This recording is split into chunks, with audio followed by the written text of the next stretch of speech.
الحمدللہ رب العالمین والصلاة والسلام علی سید الانبیاء والمرسلین وعلی آلہ وصحبہ اجمعین ومن تبعہم بإحسان الی یوم الدین اما بعد فاعوذ باللہ من الشیطان الرجیم بسم اللہ الرحمن الرحیم ولا تقربوا الفواحش ما ظہر منها وما بطن۔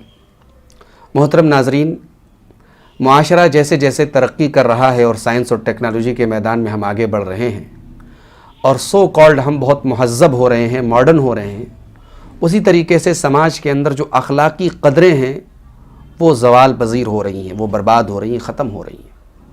معاشرہ اخلاقی اعتبار سے اور پیچھے جا رہا ہے۔ اگر آپ غور کریں تو معاشرے میں سب سے زیادہ جو چیز پچھلے چند سالوں میں یا پچھلی چند دہائیوں میں جو چیز سب سے زیادہ متاثر ہو رہی ہے وہ ہے معاشرے کے اندر سے شرم و حیا کا اڑ جانا۔ چاہے مردوں کا معاملہ ہو چاہے عورتوں کا معاملہ ہو، شرم و حیا اب دھیرے دھیرے سماج سے رخصت ہو رہی ہے، جبکہ ہم سب جانتے ہیں کہ ہمارے دین میں شرم و حیا کی کتنی اہمیت ہے۔ اللہ کے نبی صلی اللہ علیہ وسلم فرماتے ہیں ان لکل دین خلقا وخلق الاسلام الحیا۔ ہر دین کا اپنا ایک خاص اس کا اخلاق ہوتا ہے، ہر دین کا ایک اسپیشل کیریکٹر ہوتا ہے، اور اسلام کا اسپیشل کیریکٹر اس کی حیا ہے۔ ایک مسلمان حیادار ہوتا ہے۔ انسان کے اندر سے اگر شرم و حیا نکل جائے تو انسان کچھ بھی کر سکتا ہے، کوئی بری سے بری اور گندی سے گندی حرکت اس سے بعید نہیں ہے، ناممکن نہیں، وہ کر سکتا ہے۔ اسی لیے اللہ کے نبی صلی اللہ علیہ وسلم فرماتے ہیں ان مما ادرک الناس من کلام النبوۃ الاولی اذا لم تستحی فاصنع ما شئت۔ اللہ کے نبی فرماتے ہیں کہ پہلے کی نبوت میں بھی یہ بات موجود تھی اور میری نبوت میں بھی یہ بات موجود ہے کہ آدمی کے اندر اگر حیا نہ ہو تو آدمی جو چاہے کرے، یعنی ہر پابندی سے آدمی آزاد ہوتا ہے جس کے اندر حیا نہ ہو۔ حیا انسان کو باندھ کر رکھتی ہے، حیا روک کر کے رکھتی ہے۔ محترم ناظرین، حیا ایک ایسی چیز ہے جو باعث خیر و برکت ہے، بھلائی کا سرچشمہ ہے۔ جس چیز کے اندر حیا آ جائے، جس سماج کے اندر حیا آ جائے، جس گھر کے اندر حیا آ جائے، وہ گھر جنت بن جاتا ہے، اور جس گھر کے اندر بے حیائی آ جائے، جس گھر کے اندر فحاشی آ جائے، وہ گھر برباد ہو جاتا ہے۔ اللہ کے نبی صلی اللہ علیہ وسلم فرماتے ہیں ما کان الفحش فی شیء الا شانہ وما کان الحیاء فی شیء الا زانہ۔ جس چیز کے اندر بے حیائی آ جائے وہ چیز بگڑ جاتی ہے، اور جس چیز کے اندر حیا آ جائے وہ چیز بن جاتی ہے، سنور جاتی ہے۔ محترم ناظرین، ہمارے نبی صلی اللہ علیہ وسلم خود بہت حیادار تھے۔ آپ کے بارے میں حدیث کی کتابیں ہمیں بتاتی ہیں، صحابہ کرام ہمیں بتاتے ہیں کہ آپ ایک کنواری لڑکی سے زیادہ شرم و حیا کے مالک تھے۔ آپ کے اندر جو آپ کے اخلاق میں جو حیا پائی جاتی تھی وہ ایک کنواری عورت، ایک کنواری لڑکی کے اندر بھی اتنی حیا نہیں پائی جاتی جتنی آپ کے اندر حیا پائی جاتی۔ اور یہ حیا، اس کی عظمت کے لیے یہی کافی ہے کہ یہ اللہ رب العالمین کی صفات میں سے ایک صفت ہے۔ اللہ کے نبی صلی اللہ علیہ وسلم فرماتے ہیں، ابن ماجہ کی صحیح روایت ہے، ان ربکم تبارک و تعالی حیی کریم۔ تمہارا رب حیا والا ہے۔ اس کے سامنے جب کوئی بندہ ہاتھ پھیلائے تو اللہ کو حیا ہوتی ہے، اللہ کو حیا آتی ہے کہ وہ اپنے بندے کو خالی ہاتھ لوٹائے۔ محترم ناظرین، آج افسوس کی بات ہے کہ ہمارا معاشرہ حیا سے دور ہو رہا ہے۔ یہ ویلنٹائنس ڈے، یہ لڑکے اور لڑکیوں کا آزادانہ طور پر ملنا جلنا، یہ محرم اور غیر محرم کا فرق نہ ہونا، یہ ایک دوسرے کے ساتھ گھومنا پھرنا، یہ تمام چیزیں کیا ہیں؟ یہ اسی حیا کی کمی ہے۔ یاد رکھیے، شیطان سب سے پہلا جو ہمارے اوپر وار کرتا ہے وہ ہم سے ہماری حیا کو چھیننا چاہتا ہے۔ حضرت آدم اور حضرت حوا جب شیطان کے بہکاوے پر انہوں نے جنت کا وہ درخت کھا لیا جو اللہ نے ان کو کھانے سے منع کیا تھا، تو سب سے پہلا اس غلطی کے بعد جو سب سے پہلا نقصان حضرت آدم اور حضرت حوا کو محسوس ہوا، قرآن کریم کے الفاظ میں، وہ یہ ہے کہ ان کے بدن کے کپڑے اتر گئے۔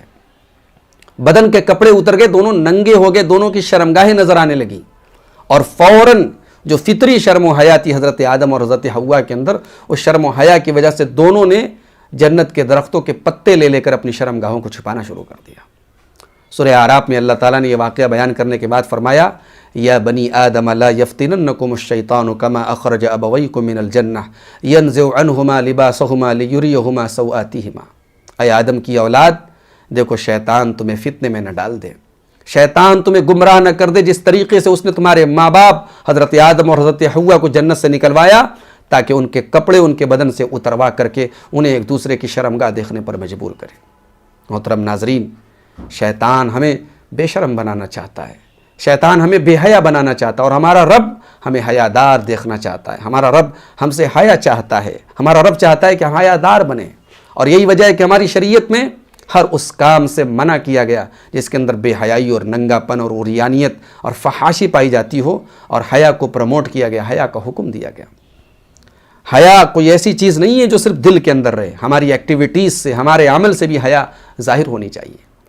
ایک عورت کو کیوں حکم دیا گیا کہ وہ پردہ کرے؟ کیوں حکم دیا گیا کہ کسی غیر محرم کے سامنے وہ نہ جائے؟ اسی لیے تاکہ اس کی حیا کا جو دامن ہے وہ تار تار نہ ہو۔ اللہ تعالیٰ نے سورہ احزاب میں صحابہ کرام کو پردے، اللہ کے نبی کی بیویوں سے جب کوئی سامان وہ مانگنے جائیں تو کہا گیا کہ پردے کی آڑ سے مانگو۔ فَإِذَا سَأَلْتُمُوهُنَّ مَتَاعًا فَاسْأَلُوهُنَّ مِنْ وَرَاءِ حِجَابٍ، جب تم نبی کی عورتوں سے کوئی سامان مانگو تو پردے کی آڑ سے مانگو۔ کیوں؟ ذَلِكُمْ أَطْهَرُ لِقُلُوبِكُمْ وَقُلُوبِهِنَّ، اسی میں تمہارے دل کی بھی طہارت اور پاکی ہے، اس میں ان کے دل کی بھی پاکی اور صفائی ہے۔ آج ہماری بہت ساری بہنیں اور ہماری بہت ساری خواتین کہتی ہیں کہ پردہ جو ہے یہ اصل دل کا پردہ ہوتا ہے، انسان کا دل پاک ہونا چاہیے، انسان کی مینٹیلٹی صحیح ہونی چاہیے۔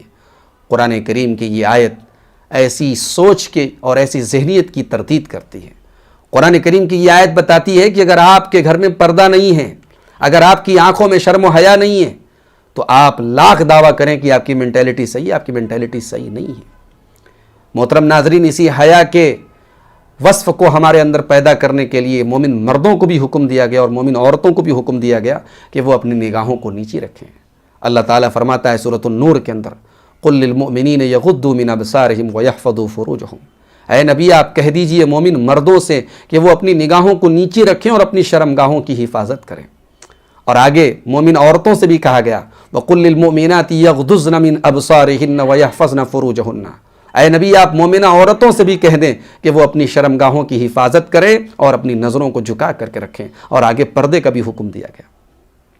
محترم ناظرین، یہ پردے کا حکم، یہ مردوں کو نظریں جھکا کر کے چلنے کا حکم، یہ عورتوں کو گھر سے پردے کے ساتھ نکلنے کا حکم کیوں دیا گیا؟ تاکہ معاشرے کی جو شرم و حیا ہے، جو غیرت ہے، وہ ختم نہ ہو۔ اس لیے کہ ہمارا دین صرف ہمیں زناکاری سے نہیں روکتا، زناکاری کے تمام چور دروازے اور زناکاری کے قریب لے جانے والی تمام چیزوں سے ہمارا دین ہمیں روکتا ہے۔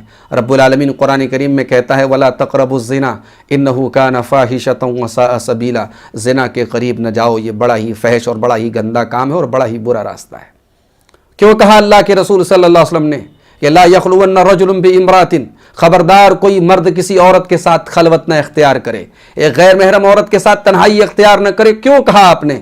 کیونکہ جب آپ تنہائی اختیار کریں گے کسی غیر محرم عورت کے ساتھ تو یقیناً شیطان وہاں پر آپ دونوں کے درمیان غلط چیزیں پیدا کرنے کی کوشش کرے گا۔ اس لیے اللہ کے نبی آگے فرماتے ہیں، الا وثالثہما الشیطان، جب دو مرد اور عورت اکیلے میں ہوتے ہیں تو وہاں تیسرا شیطان بھی ہوتا ہے۔ اور اسی لیے اللہ کے نبی صلی اللہ علیہ وسلم نے اپنی امت کے مردوں کے لیے سب سے خطرناک فتنہ عورت کا فتنہ قرار دیا۔ فرمایا کہ ما ترکت فتنة اضر علی الرجال من امتی من النساء، میری امت کے مردوں کے لیے عورتوں سے بڑا اور خطرناک کوئی فتنہ نہیں۔ کیوں؟ یہ عورت شیطان کا آلہ کار بڑی آسانی سے بن جاتی ہے۔ شیطان اسے ننگا کر کے، شیطان اسے بے پردہ کر کے، شیطان اسے عریانیت کے لباس میں مزین کر کے دنیا کے سامنے پیش کر کے اس عورت کو ایک بہت بڑا فتنہ بنا دیتا ہے۔ اسی لیے اللہ کے پیارے نبی فرماتے ہیں، المرأۃ عورۃ، عورت چھپانے کی چیز ہے۔ اذا خرجت، جب یہ عورت بے حیا ہو کر کے نکلتی ہے، استشرفها الشیطان، تو شیطان اس کو اپنا شکار بنا لیتا ہے۔ اور اسی لیے قرآن کریم میں اللہ تعالیٰ نے ایمان والی عورتوں کو حکم دیا، وَقَرْنَ فِي بُيُوتِكُنَّ، اے مسلمان عورتوں، اے نبی کی گھر کی عورتوں، تم اپنے گھروں میں عزت اور وقار کے ساتھ رہا کرو، اور اگر کبھی گھر سے کسی ضرورت سے نکلنا پڑے، وَلَا تَبَرَّجْنَ تَبَرُّجَ الْجَاهِلِيَّةِ الْأُولَىٰ، تو دور جاہلیت کی طرح بناؤ سنگھار کر کے نہ نکلا کرو۔ محترم ناظرین، زنا صرف یہی نہیں ہے کہ ایک انسان بدکاری کرے، زنا صرف یہی نہیں کہ ایک عورت بدکاری کرے، زنا یہ بھی ہے کہ آدمی کی آنکھیں بے قابو ہو، زنا یہ بھی ہے کہ آدمی کا اپنے ہاتھوں پر کنٹرول نہ ہو، زنا یہ بھی ہے کہ آدمی کا اپنے پیروں پر کنٹرول نہ ہو۔ اللہ کے پیارے نبی فرماتے ہیں، صحیح مسلم کی روایت ہے، فَالْعَيْنَانِ زِنَاهُمَا النَّظَرُ، آنکھوں کا زنا غلط چیزوں کو دیکھنا ہے، وَالْأُذْنَانِ زِنَاهُمَا الْاِسْتِمَاعُ، اور کانوں کا زنا غلط چیزوں کو سننا ہے،